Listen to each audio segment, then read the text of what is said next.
Welcome to today's episode of the Purdue ASME, American Society of Mechanical Engineers podcast, which aims to provide an outlet for not only Purdue students, but all students, learners, and aspiring professionals around the world to learn from experienced professionals in the field of engineering and beyond. I'm your co-host, Agathia Tharoon, and joining me today is my fellow co-host, Liam Kaufman, who will introduce our guest today on our special episode. On today's episode, we are honored to be joined by Purdue University's President Mung Chiang. President Chiang brings with him a wealth of experience. He holds a BS in electrical engineering and mathematics, as well as a PhD in electrical engineering from Stanford University. He has received numerous awards for his work in edge computing and wireless resource allocation and holds 25 patents. He has also founded 3 companies and has published several influential books. President Chiang has also served as a diplomat and policymaker, being the Science and Technology Advisor to the U.S. Secretary of State and a driving force behind tech diplomacy programs. Join us now as we delve into an exciting world of technology, innovation, and Purdue initiatives with President Mung Chiang. And of course, Mr. President, thank you so much for joining us today. Oh, great to be here, and call me Mung, please. And Aggie, Liam, thank you so much for inviting me to this episode of ASME podcast series. Of course, we're extremely excited to have you on today. Kind of just getting the ball rolling. How has it been being president so far of the university? Oh, it's been great, Aggie. It's been a month and a few more days. I started the first day after lunch on January 1 to watch a women's basketball game, and we won that game in Mackey. And every day has been just simply fantastic to get to serve all the Boilermakers. Sounds like a great start to the year. And how has your roles kind of differed since you were the former dean of engineering? What do you think is like the biggest change you've been encountering? Well, Aggie, I've had the honor to serve now in 3 different ways at this great university. First, as the Dean of College of Engineering, and then as EVP for Strategic Initiatives, and now as President of the university. Well, as president, not only you want to take care of one college, but also all the colleges and all the campuses and all the departments. So that's a big difference. Another is that you get to see all kinds of activities going on campus, and you want to make sure that you engage with all the neighbors and partners throughout Indiana and throughout the country and the world. So about a year ago, we had President Mitch Daniels on the podcast. So one thing I heard is that before you actually were officially president, you worked alongside President Daniels. Yes. So what was that? What was that like, just working alongside? And I assume you learned a lot too. So. Oh, absolutely. And I'll tell you, Liam, now I look back and kind of enjoyed and really liked those 6 months of transition month because I was able to get paid without having to make any decisions. Maybe not exactly that, because as the EVP, I also made some decisions related to strategic initiatives. But look, those 6 months were very useful to ensure the smoothest transition. And I'm biased, but I think this might be the smoothest presidential transition in recent memory of higher education in our country. Wow. That is very interesting because I know that, between the two people, it has to be extremely smooth to kind of be as flowing as possible. Could you talk a little bit more about what you think has been like the biggest discrepancy between your platforms? Well, it's first of all about continuity of the Daniels decade momentum. And Mitch put Purdue on an even further elevated trajectory, and all the wonderful things that's been happening, we're going to keep that going. And furthermore, every year, every day, that brings new challenges, and you always have to listen, and you always want to pivot as needed. And in that regard, every day is a new day, and we're going to keep the spirit of listening to all the students and staff and faculty members, to our partners and neighbors, and making sure that Purdue remains the very special place. So, taking a little bit of a step away from just being a president now, I'm just personally blown away by how much you've accomplished, beyond patents, companies, research. It's amazing. Well, and thank you. Just looking at that, it can be almost overwhelming for someone like myself. I'm I want to do great things like that, but there's so much that you've done. What advice would you have for just obviously Purdue students that want to be successful? Well, first of all, the most overwhelming thing one could ever expect is when you are young and there's limitless potential and opportunities. So I envy you, Liam, I envy you, Aggie, and all the ASME members, because you've got so much that one cannot even imagine today. So pursue your dream, follow well, it's sort of a cliche, but follow your heart, follow what you really would like to do, and don't compromise on quality.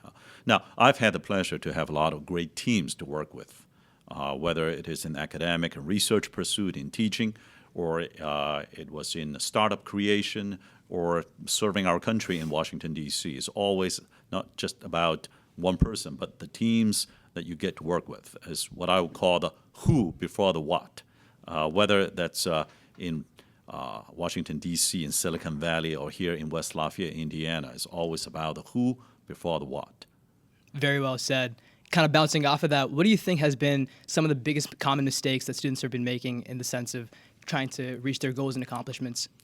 Well, I wouldn't say mistakes. I'll just say, every person may have a different answer, be different dreams and aspiration. I do think that it's very useful to always reflect upon oneself and think that what I could have done different or better or more or less.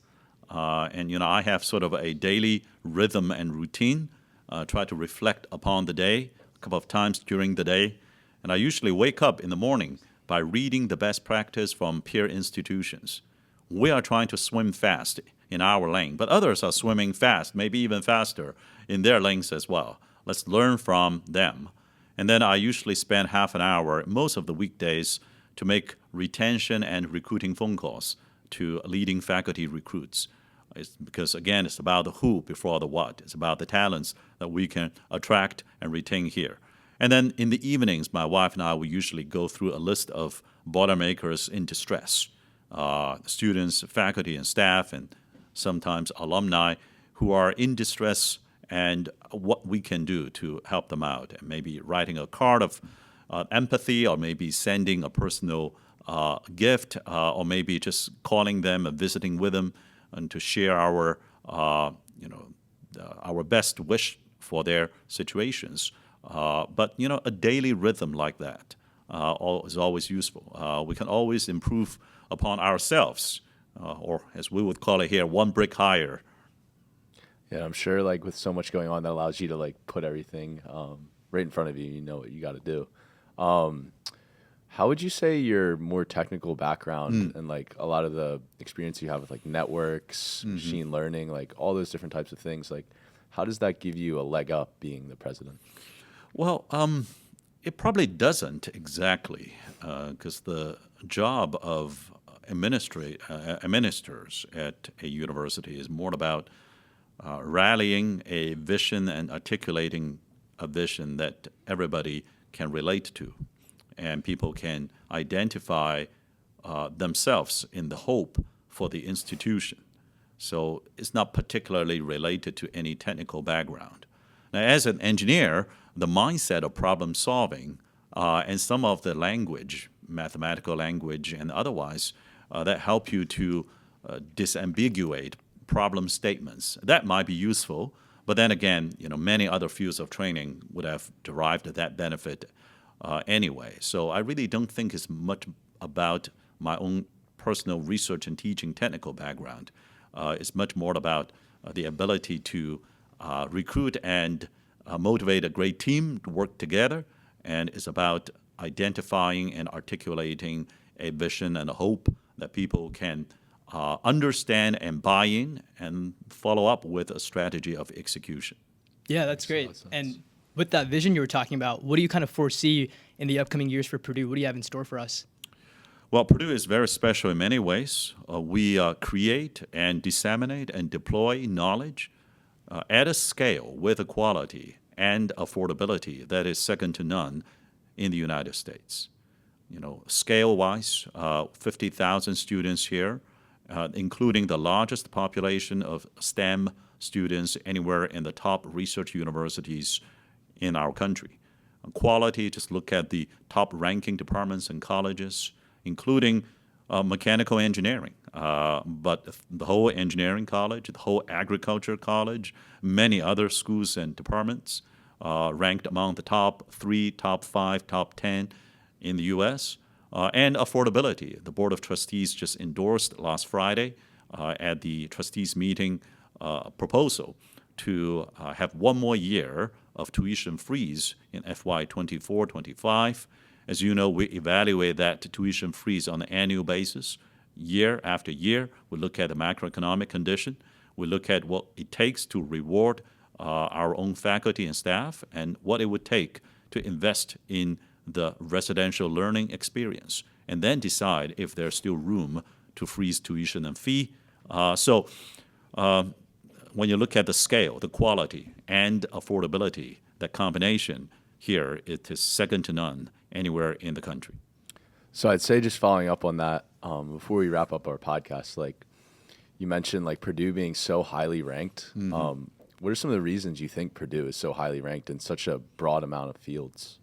Talents and the impact that they generate to their own fields and to society. Now, rankings are always noisy, partial, and biased. However, not all of the rankings are complete nonsense either.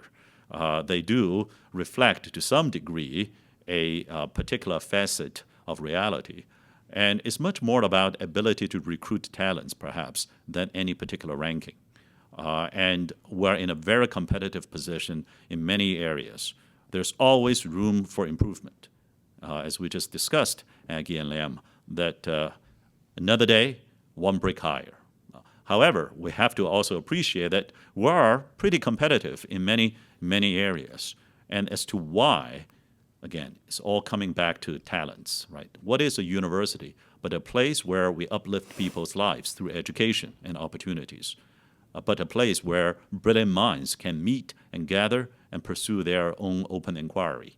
So we are a place of the minds, and therefore the ability to attract the best minds in a wide range of fields, that is the key.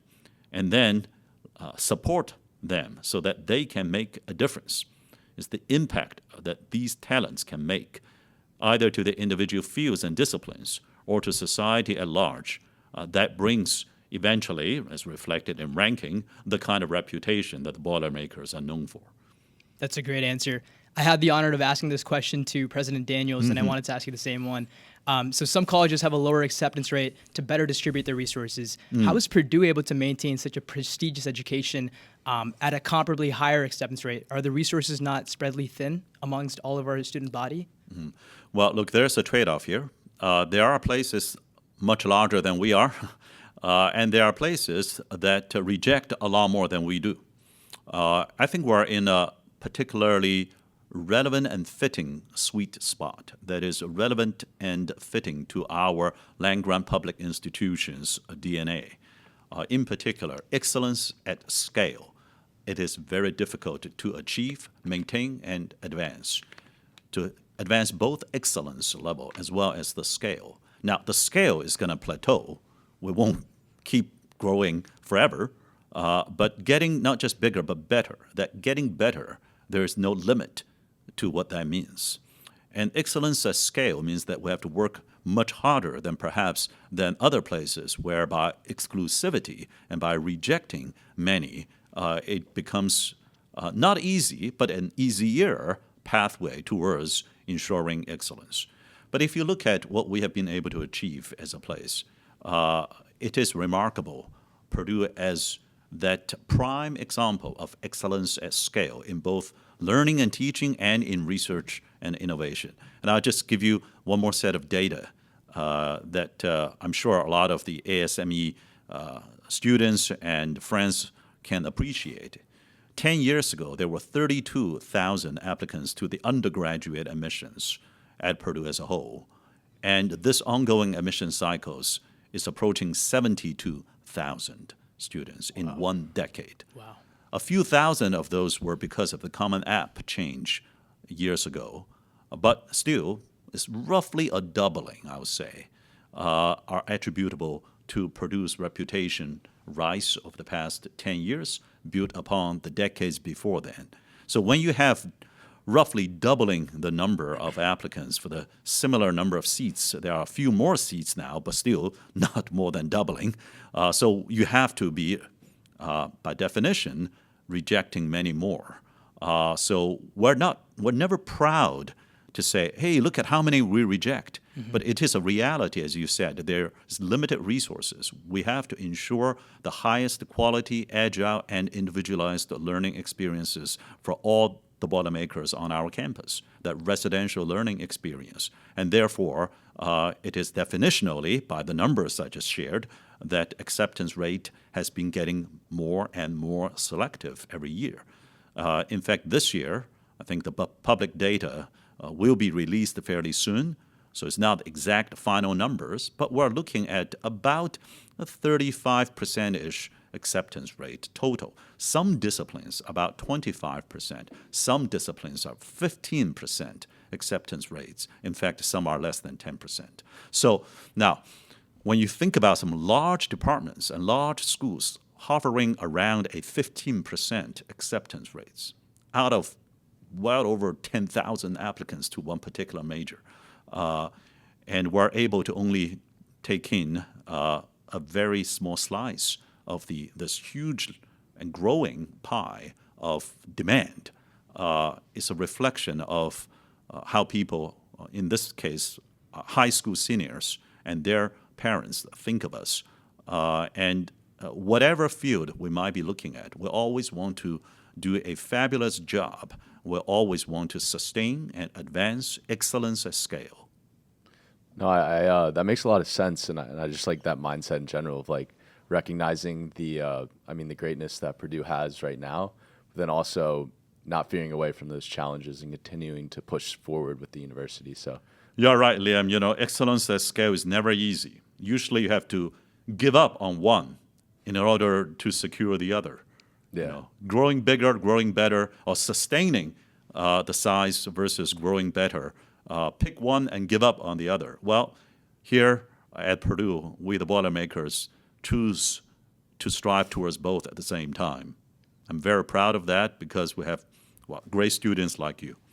We appreciate it. Mung, we really appreciate having you on. It was really cool to hear everything you had to say. We know you're a busy man, so we appreciate having this quick episode and appreciate your time. So I'm here to serve, and there are very few ways to serve that is more enjoyable than to have the conversation with our students. So thank you for the opportunity.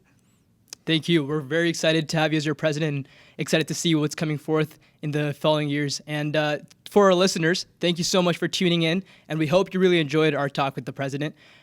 Feel free to check out the timestamps for the various topics we covered today. If you have any feedback, guest requests, comments, or other inquiries, please contact us at asme.podcast@gmail.com, or you can fill out the Google form link below. As always, we want to connect with our listeners on LinkedIn, so feel free to check out those links in the description below, and we'll hope you join us on the next episode. And boiler up. Boiler up. That's right.